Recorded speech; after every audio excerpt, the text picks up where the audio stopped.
Bom dia a todos, com grande alegria que o Grupo Espírita Amor e Fé, em mais um domingo, está ao vivo e nesse mês, mais feliz ainda, pois são 15 anos de trabalho com muito amor e muita fé. Há 15 anos nós iniciávamos o Grupo Espírita e para a comemoração do mês nós iniciamos o nosso querido Chamelete, que é um dos fundadores do grupo. Antes de mais nada, agradecer a todos que ao longo desses 15 anos, de uma forma ou de outra, direto ou indiretamente, colaboraram com os nossos trabalhos e que, em razão da pandemia, estão distantes fisicamente. Porém, o Grupo Espírita Amor e Fé está ligado pelo coração. É de muita emoção lembrarmos desde o início, porque muitos que estiveram conosco já partiram para a pátria espiritual, mas tenho certeza absoluta que de lá eles também estão trabalhando ao nosso lado. Zezinho, fique à vontade, a casa é tua, o microfone é teu. Vamos comemorar os 15 anos, iniciando com você, com as suas palavras, com os seus ensinamentos. Obrigado, Flavinho, obrigado, Grupo Espírita Amor e Fé. Bom dia a todos, bom dia ao pessoal do grupo, ao pessoal que não é do grupo, que se interessam pela nossa doutrina espírita. 15 anos é a idade do debutante.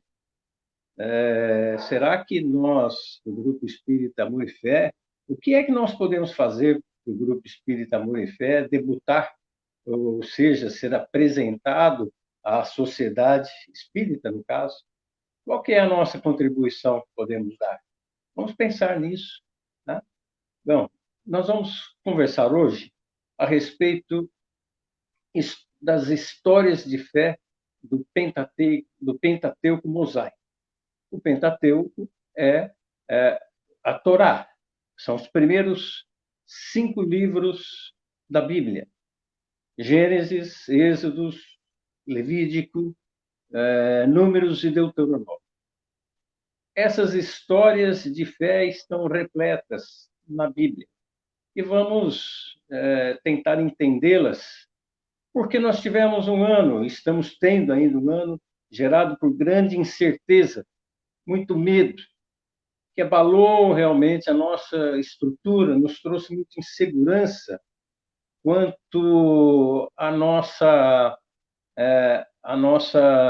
esperança que os homens pudessem resolver ou pudessem nos dar uma luz no fim do túnel.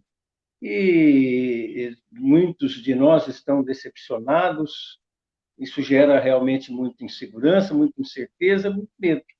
Isso faz realmente abalar a nossa fé.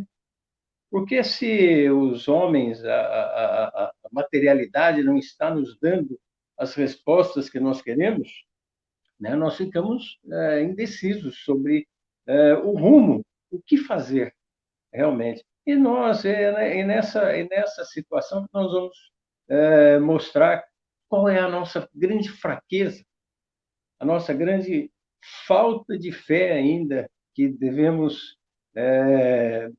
que deve se tornar inabalável, que deve se tornar realmente, através do raciocínio, uma fé realmente sólida, pétrea. Né? E a Bíblia? E a Bíblia é um livro, é o livro sagrado da humanidade, sob o ponto de vista religioso do povo judeu. Tá? É a interpretação religiosa da jornada humana na Terra. Mas isso não é só coletivo. Vamos tentar entender o simbolismo da Bíblia individualmente a cada um de nós. Essas histórias coletivas da história da humanidade pode se transportar para dentro de nós, individualmente para cada um de nós. Né? São histórias a respeito dos patriarcas bíblicos. Os patriarcas são inúmeros deles e eram realmente aquelas pessoas ilibadas de alta moral, de alta ética, de grande fé em Deus, que realmente conversavam com Deus diretamente. Naquela época não tinha esse negócio de espírito superior, essa burocracia toda, não tinha nada disso, não, era direto. Foi a ligação direta mesmo, diretamente com Deus. Não tinha intermediário, não. A mediunidade era realmente grande. Aí esses patriarcas realmente eram os grandes chefes de família, aquelas pessoas realmente que eram referência nas épocas em que viveram.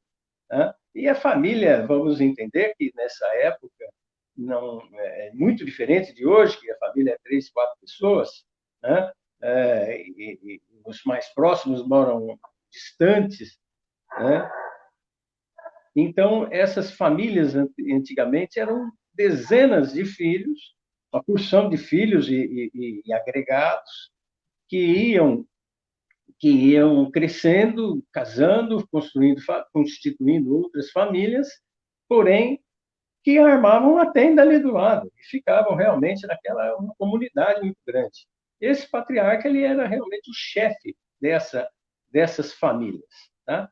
Então, vamos ter esse entendimento de uma amplitude muito grande, de uma liderança muito grande desses patriarcas. Tá? E vamos começar já na Gênese. Né? Na Gênese, capítulo 1, início da Bíblia. Diz o seguinte, olha lá que bonito, hein? No princípio, Deus criou os céus e a terra.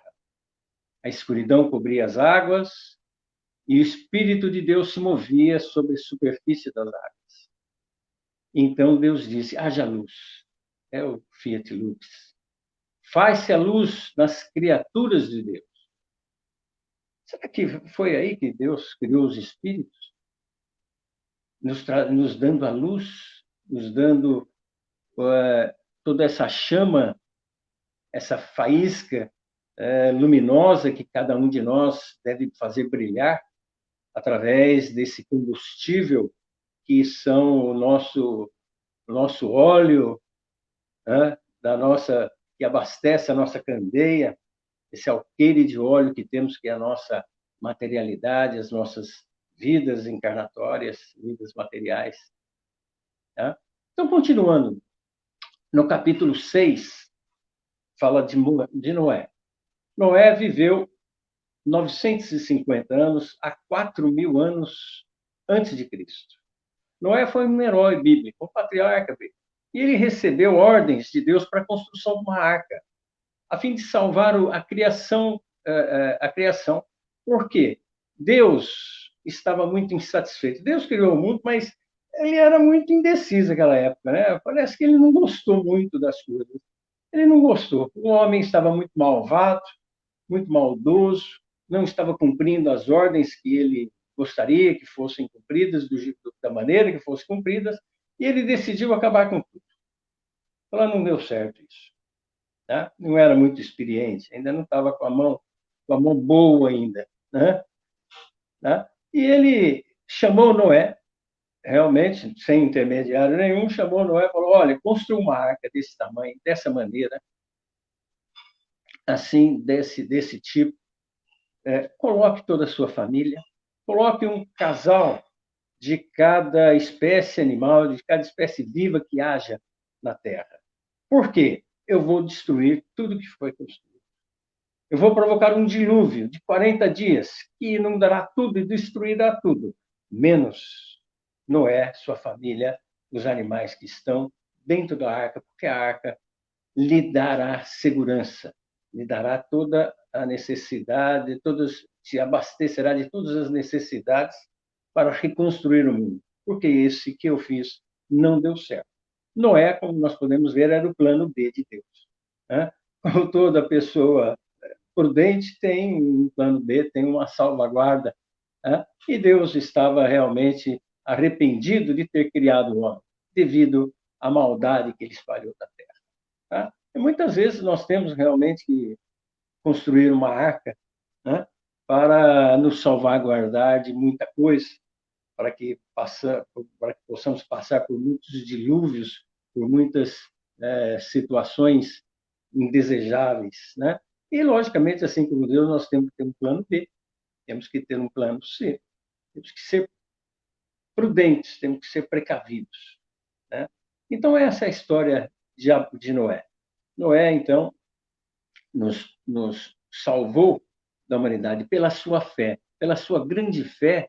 Ele realmente construiu uma arca, foi chamado de maluco, de louco, de tudo quanto é coisa, porque passou sei lá quanto tempo construindo uma arca, né, e esperando chegar um dilúvio, né, que realmente as coisas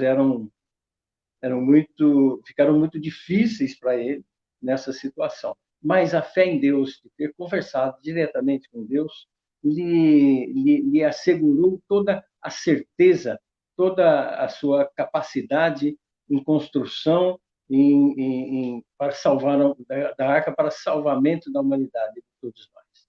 Né? Ainda na Gênesis, no capítulo 15, nós vamos conhecer a história de Abrão. Abraão viveu 127 anos, há 2000 anos antes de Cristo. Abraão fez uma aliança com Deus, que incluía a terra prometida, a terra dos caldeus, a terra de Canaã, que foi prometida para ele e sua descendência. Né? E incluía também, entre outras coisas, a necessidade de circuncisão e tantos outros detalhes. Tá? Vamos chamar detalhes. Né? No capítulo 15 da Gênesis, Deus conversa diretamente com Abraão. Outra vez, sem intermediário nenhum. Fala, não temas, Abraão. Eu sou o teu escudo. Eu sou o teu grandíssimo galardão. O galardão é um prêmio, uma homenagem, um destacamento, uma glória para uma pessoa. Tá?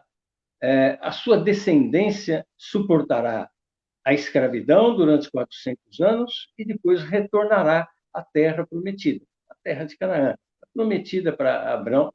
Então, ele então ficou sabendo dessa maneira, diretamente por Deus, e prestou todo os seus serviços a Deus.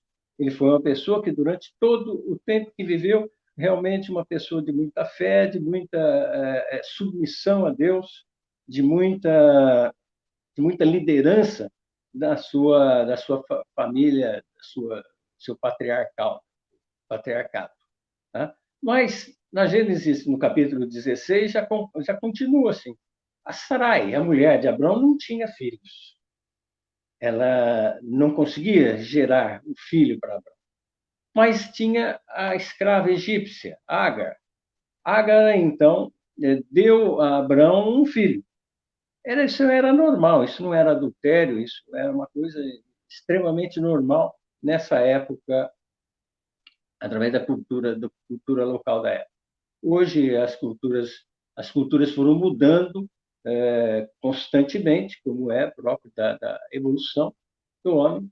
E hoje seria uma coisa muito estranha, mas naquela época não era, não.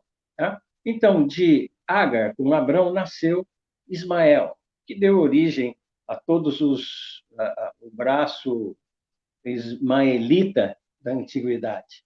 Tá? Mais tarde, Sara, que não tinha filhos, então com 90 anos, e Abrão com 100 anos, tiveram um outro filho, Isaac. Isaac, então, foi um filho extremamente difícil de ter nascido, né? E Abrão tinha realmente uma paixão muito grande por Isaac. Era realmente o filho adorado dele. E demorou tanto esse tempo e Deus lhe permitiu que lhe fosse dado esse filho também. Né? Mas acontece que existe os espíritos do mal. E um líder dos espíritos inferiores, um tal de príncipe Mastema, invocou Deus, cobrou de Deus. Veja como Deus melhorou muito daquele tempo para cá, hein? O sujeito chegar e peitar Deus, falar, olha, ele disse o seguinte, fala, se você acha que realmente Abrão ama tanto Isaac, que Abrão sempre foi submisso, que ele tem muita fé, faça um teste. Já tinha feito inúmeros, mas faça um outro. Faça. Se Abrão realmente ama Isaac, peça que ele ofereça Isaac em holocausto. E verá se ele obedece essa ordem. Aí vai ver, Deus, se ele realmente é fiel realmente às suas ordens, se ele é submisso ao seu poder, se ele realmente é uma pessoa que você considera dessa maneira. E realmente foi o que aconteceu. Abraão catou o pequeno Isaac, tinha alguns anos de idade, e levou para cima do Monte Moriá, e estava para ser executado, a criança ia ser colocada em holocausto, quando um anjo do Senhor chegou, viu, tirou Isaac e colocou um carneiro no lugar que estava pela redondeza, para que fosse imolado, certo? Então, Abrão, dessa maneira, provou a Deus realmente toda a sua fé, toda a sua certeza, toda a sua capacidade em executar, em servir a Deus. Ele esteve, veja bem a gravidade disso, ele esteve para sacrificar a humanidade, aliás, a descendência dele, porque Deus lhe tinha dito que sua descendência, através de Isaac, sua descendência suportaria, aliás, seria premiada. Sua descendência seria premiada. E se ele sacrificasse Isaac, realmente ele acabaria com a descendência, que era o filho dele. O outro, o Ismael, dos ismaelitas, não tinha esse entrosamento, vamos dizer assim, com Abrão, certo? Então, toda a sua descendência foi colocada em jogo. E Abrão não teve dúvidas. Ele ia sacrificar não o Isaac individualmente, mas toda a sua descendência. E o anjo do Senhor tirou e colocou um carneiro no lugar. Deus havia dito, então, resumindo, por meio de Isaac, sua descendência será considerada. Haverá sua descendência através de Isaac.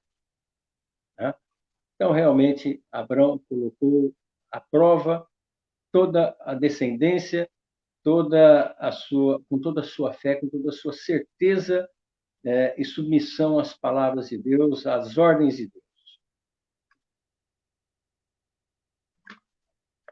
Continuando, na Gênesis, já capítulo 25. Bacana, Gênesis, hein? Muito bom, hein? Bom, vamos falar de Jacó. Jacó era filho de Isaac e Rebeca, neto de Abraão, filho do Isaac, esse mesmo Isaac, da sua descendência. Né? Ele nasceu com fruto de um milagre, pois sua mãe era estéril, a Rebeca, e nasceram 2 gêmeos, Esaú e Jacó. O primeiro que nasceu foi Esaú, e ele nasceu coberto de pelos, daí o nome Esaú. E o segundo foi Isaac. Isaac veio atrás, os 2 gêmeos, e ele veio segurando o calcanhar de Esaú. Jacó significa exatamente isso, aquele que segura pelo calcanhar, aquele que pega pelo calcanhar. Tá? Havia, naquela época, a cultura de que o primeiro filho teria a imensa parte da herança do pai. E Esaú e Jacó, eles desde o começo brigavam muito. Eles eram muito divergentes a respeito das coisas, das necessidades. Eles viviam em disputa constante. Diz que Isaac gostava mais de Esaú e Rebeca gostava mais de Jacó. Tá? Então, era essa divisão que existia. Até que Jacó comprou a primogenitura de Esaú. Ou seja, no momento de fraqueza, talvez, de Esaú, parece que ele estava com muita fome, Jacó lhe deu de comer e ele trocou essa primogenitura, então. Então, Jacó teria, então, o direito a tudo isso, a toda a herança do pai, ou a grande parte da herança do pai. Né? Mas Jacó era muito mais fraco do que Esaú.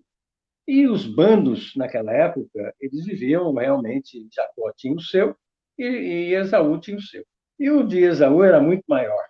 Eles viviam em constante conflito, tanto de um quanto do outro, quanto dos bandos também. Tá? Em Gênesis, capítulo 32, diz o seguinte, estava então Esaú estava para exterminar Jacó. Tá? E Jacó estava com muito medo nessa época.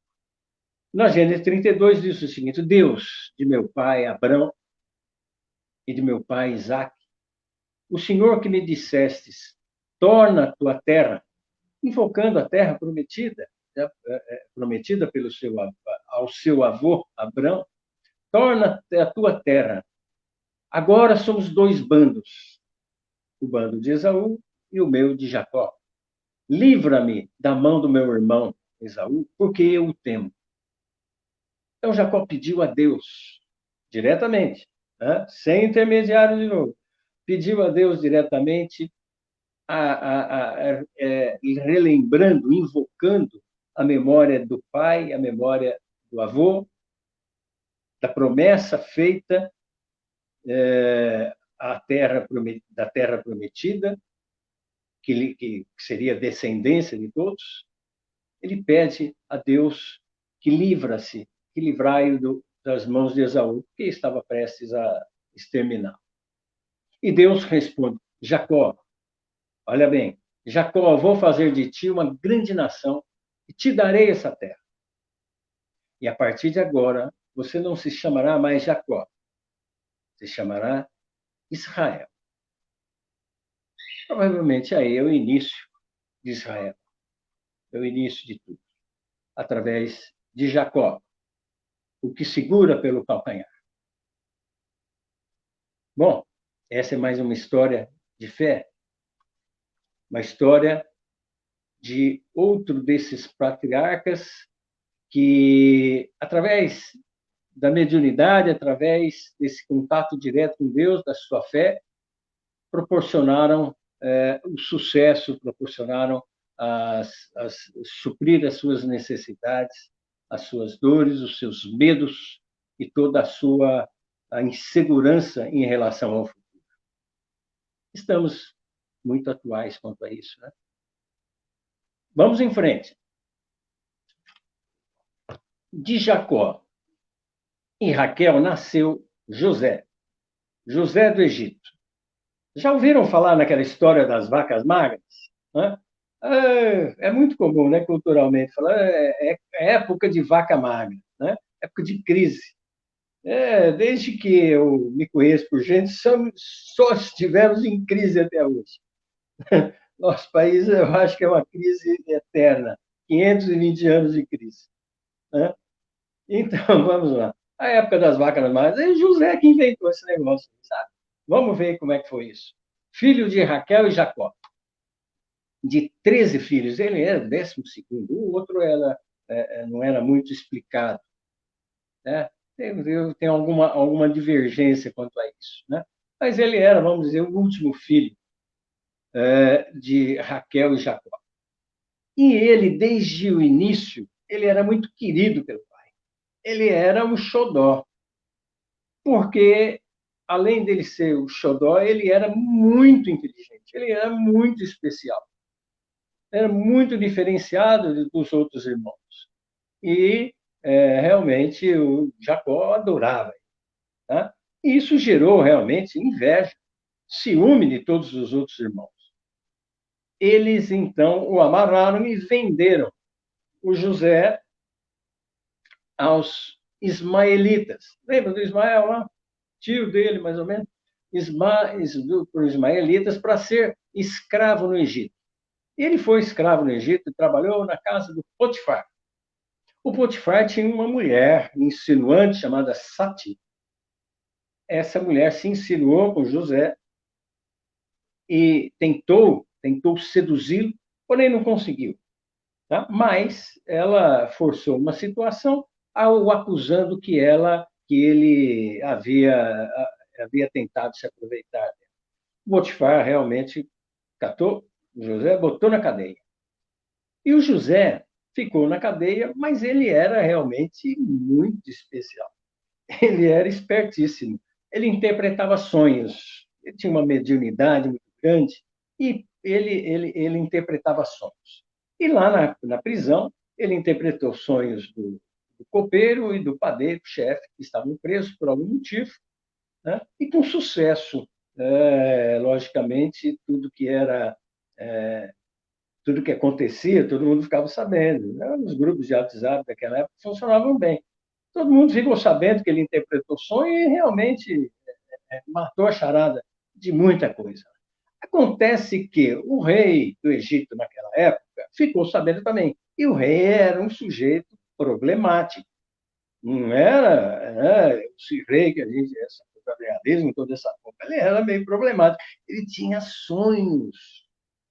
Ele sonhava, ele sonhava que 7 vacas magras, aí surgiu a vaca, devoravam 7 vacas gordas.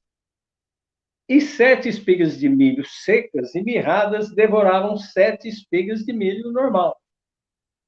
E chamou José e falou: "E aí, fala", porque ninguém até hoje sabe dizer isso. E era um sonho repetitivo, hein?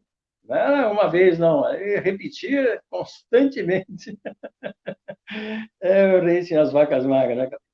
Tá? Então, o José interpretou e disse o seguinte: as 7 vacas magras e as 7 espigas de milho mirradas significam 7 anos de seca, 7 anos de prejuízo, de dor, de fome.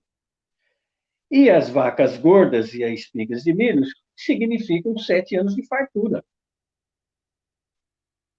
O rei acreditou piamente em José e nomeou governador do Egito, que era o cargo imediatamente abaixo. E ele teve toda a liberdade para realmente governar no Egito. O que ele fez? Ele construiu silos. 7 anos de fartura, ele construiu silos, reserva de alimentos, porque viriam 7 anos de fome, de desgraça, de problemas. E realmente isso aconteceu. Nessa época de fome, nessa época de desgraça em todo o Egito, apenas aquela parte tinha realmente suprimento nutricional. Isso aconteceu que o rei realmente derrotou os seus adversários e se constituiu no rei do Alto e Baixo Nilo, ou seja, constituiu-se realmente faraó. Faraó, que significa exatamente isso. Tá? Mais tarde, vamos em frente, que tem muita coisa. Mais tarde, aconteceram as pragas do Egito, as 10 pragas do Egito. Tá? Uma última praga, que seria a morte dos primogênitos, inclusive o filho de um faraó, não necessariamente esse, né? Claro, permitiu o êxodo dos judeus do Egito. Essa é a história de José, que mesmo preso, mesmo em situação, negado pelos irmãos, odiado por muitos, ele conseguiu superar e depois disso ele ainda perdoou seus irmãos, os trouxe para o Egito, o pai também, o Jacó, e ficou muito bem, e ficou muito de bom tamanho. Ele, com o seu perdão, ele consertou toda a família e uniu. E depois, realmente, com isso, foi a divisão de em 12 tribos de Israel. Tá? Então, vamos passar agora para ver Moisés. Moisés é o tirado das águas. Os hebreus eram escravos no Egito. E eles tinham muitos filhos. E o faraó ficou com medo de tanta gente, essa superpopulação de hebreus, ele ficou com medo que eles tomassem o poder. Então, uma certa época, 1200 e 1300 anos antes de Cristo, mais ou menos isso, né? O faraó mandou que fossem mortos, que sejam sacrificados todo recém-nascido dos escravos hebreus. E foi realmente uma mortandade muito grande. Mas Moisés, a mãe de Moisés, achou que ele era uma pessoa, uma criança, um bebê especial, muito diferente, muito diferente. E ele realmente, ela o protegeu durante alguns meses.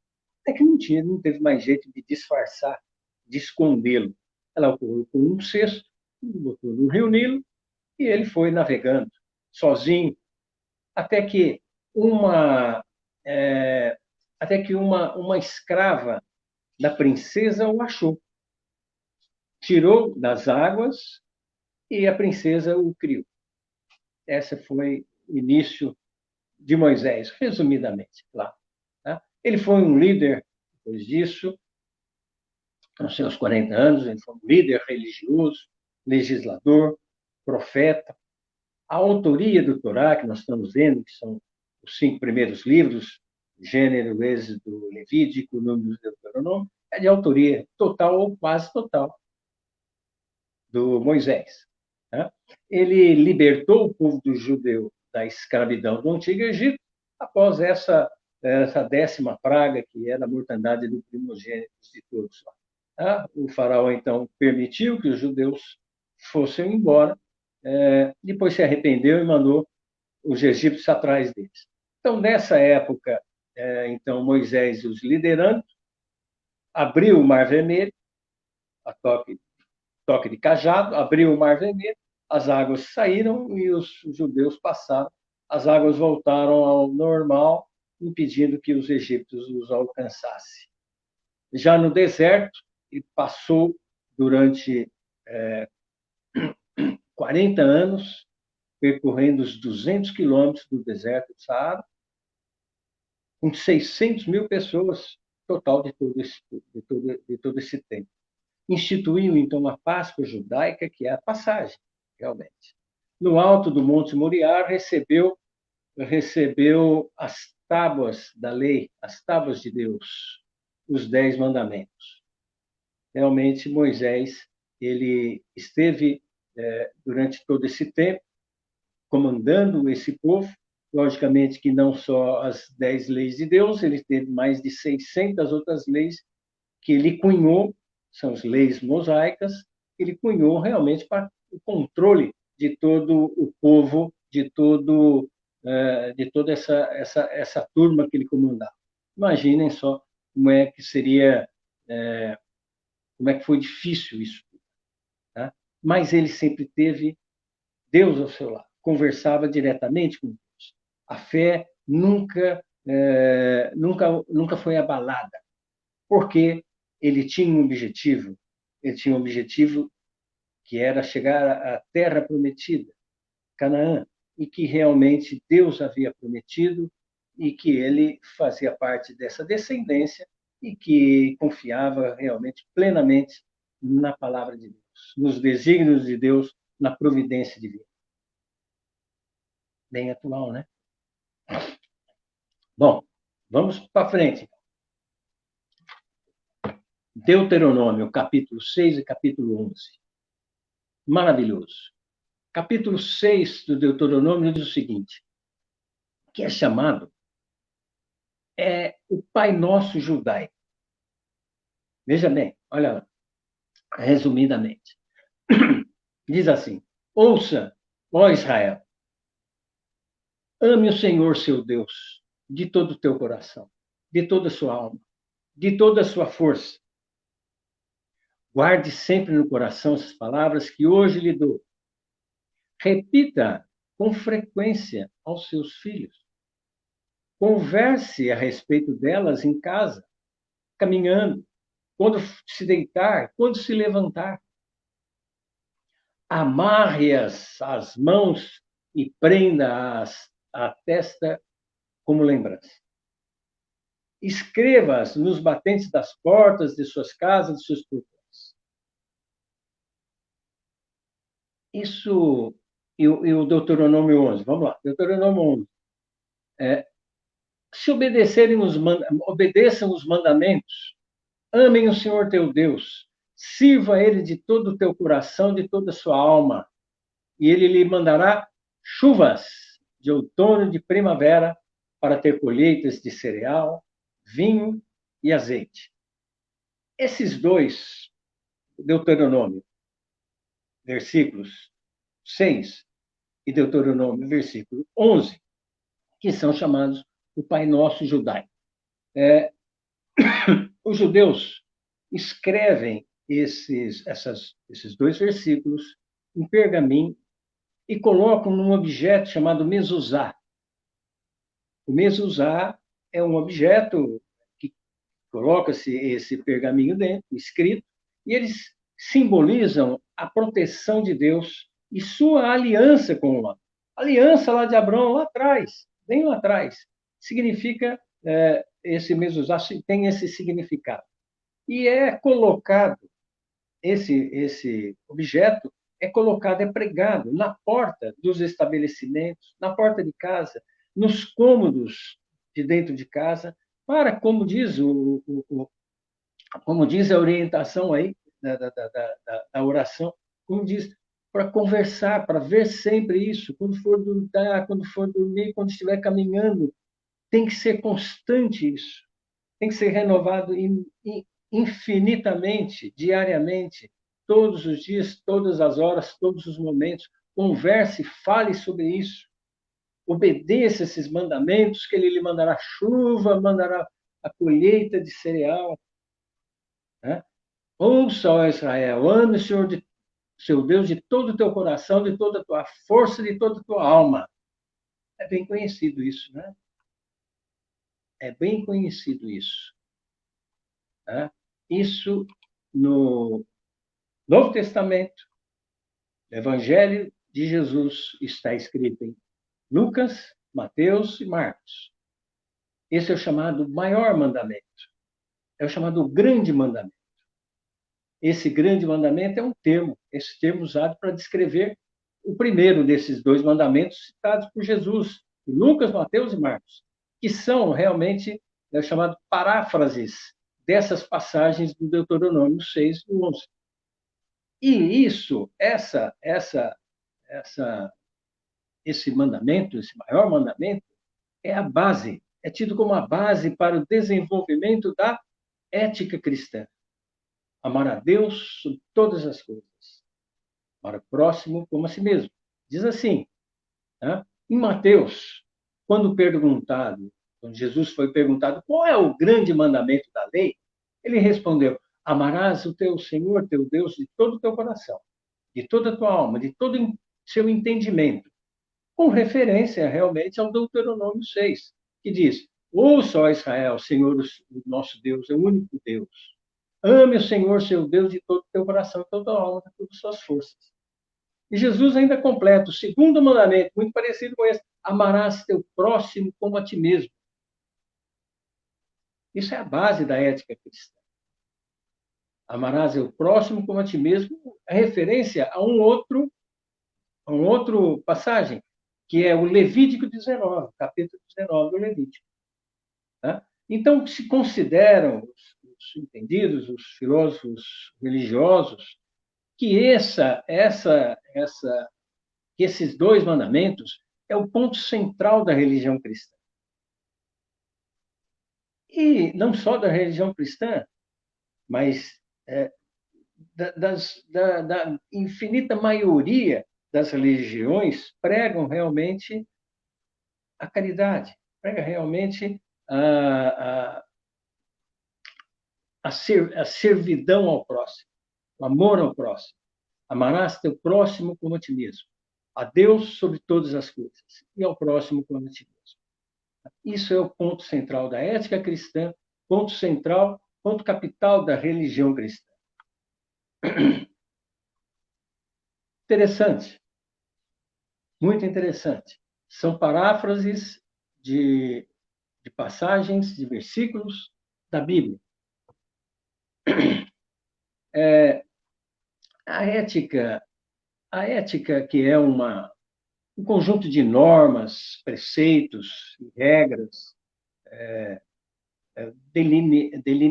delineando as condutas que devemos ter quanto à moral de um grupo social ou individual mesmo, né?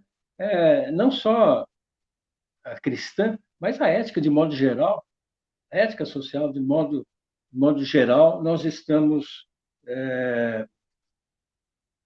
sempre necessitando e sempre em contato com essas situações da ética.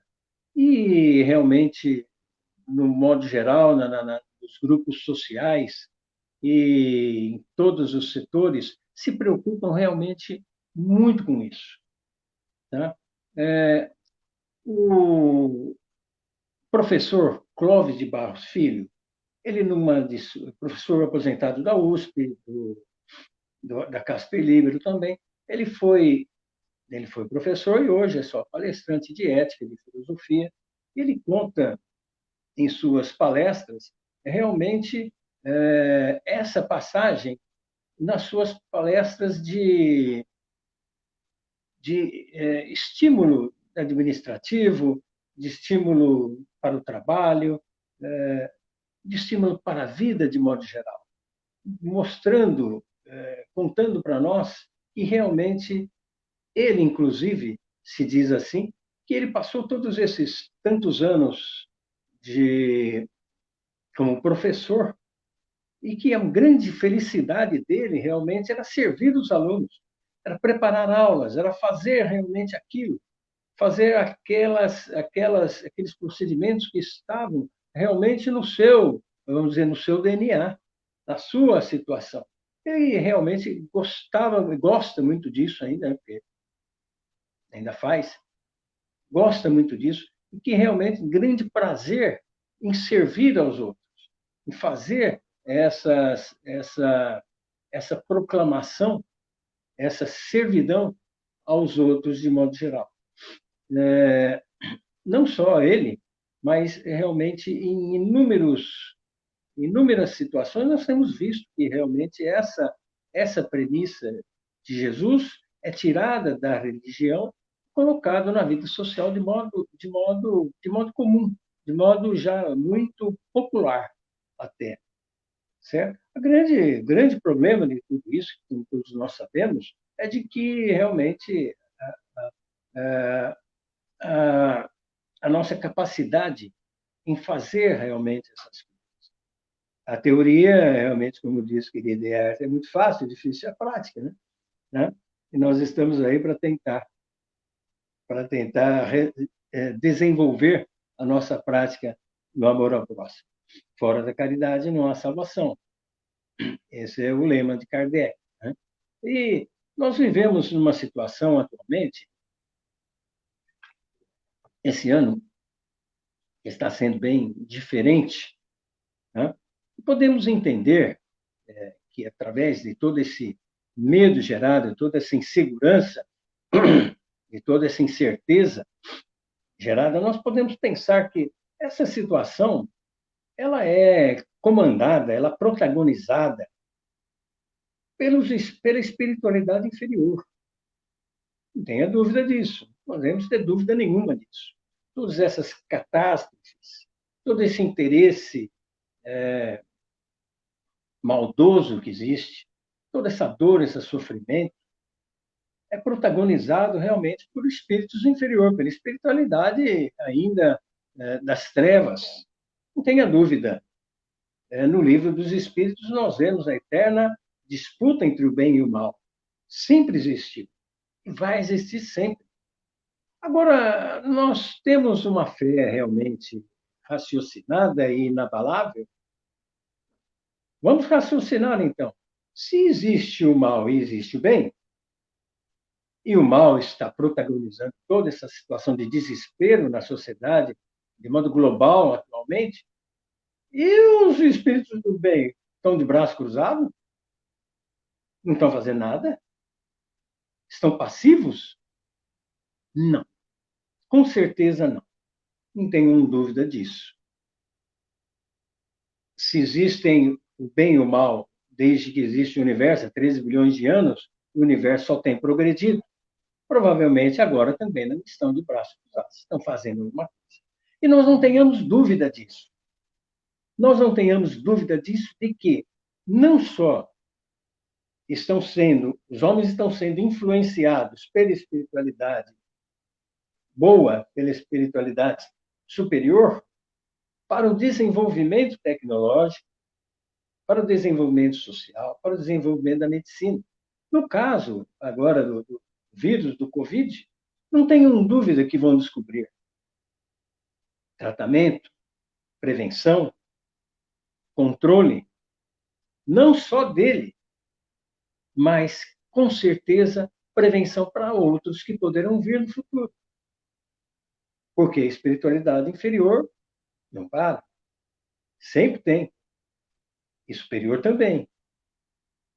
Então, não tenhamos dúvida de que, analisando, por exemplo, a história da medicina, a história das ciências de modo geral, nós vamos ver que nos grandes períodos de crise realmente que os homens passaram, que a humanidade passou, foi influenciado para que solucionasse esses problemas e vamos dizer, com um upgrade muito grande.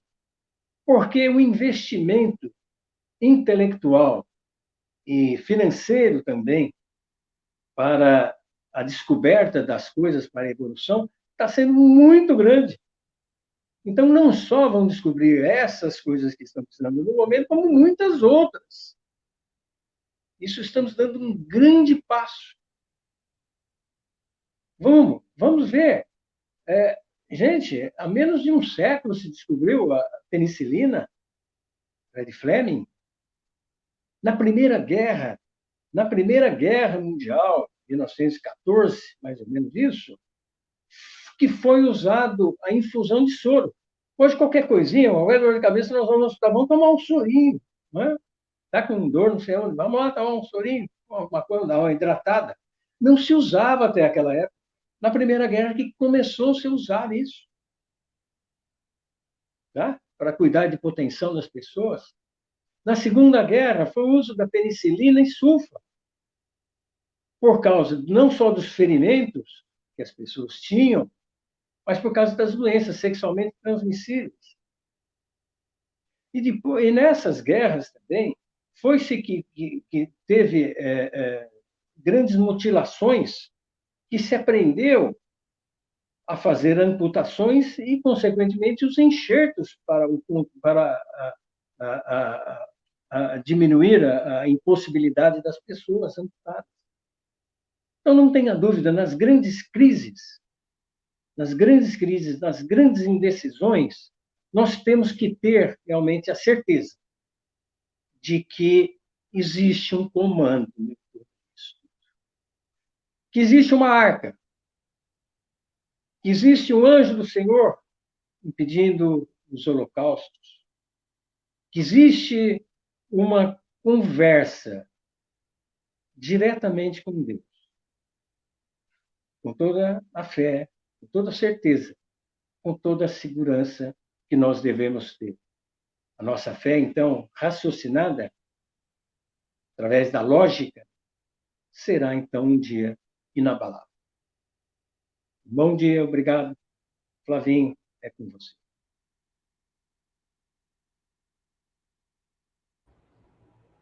Que maravilha, né, Zé?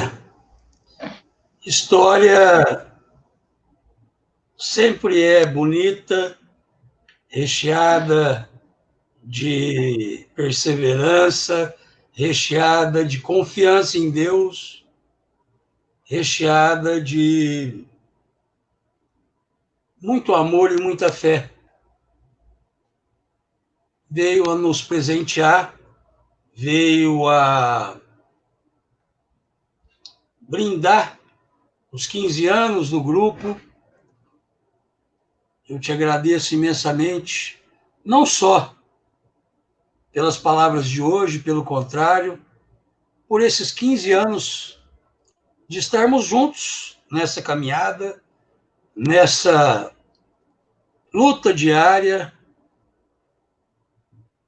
nesse companheirismo, nesse amor.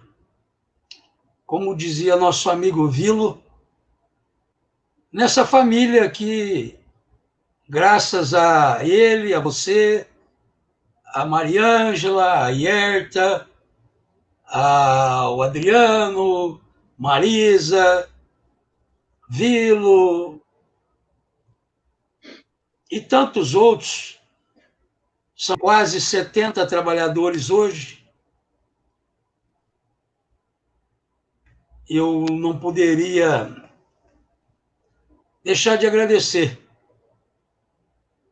e rogar ao Pai, rogar a Deus, ao nosso Mestre Jesus, a espiritualidade amiga da nossa casa, que continue nos fortalecendo, continue nos dando ânimo, perseverança,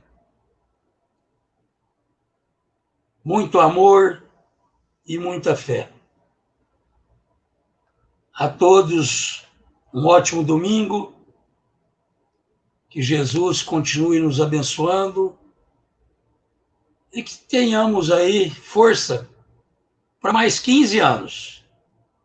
E mais 15, e mais 15, até quando ele permitir. Provavelmente, daqui a 15, a 30, a 45, não estaremos aqui. Mas... 15 anos, estamos apenas debutando, né? Sim. Mas ainda estamos, né, Zé? Debutando, crescendo, procurando sermos melhor. A nossa o que realmente a doutrina nos ensina, né? Ainda somos, como diz nosso amigo André, crianças no Espiritismo. Um beijo a todos, um beijo aos nossos amigos do plano espiritual, com muita saudade, com muita vontade de estar junto, de abraçar e de beijar, como é realmente a família Amor e Fé. Um beijo a todos e fiquem com Deus.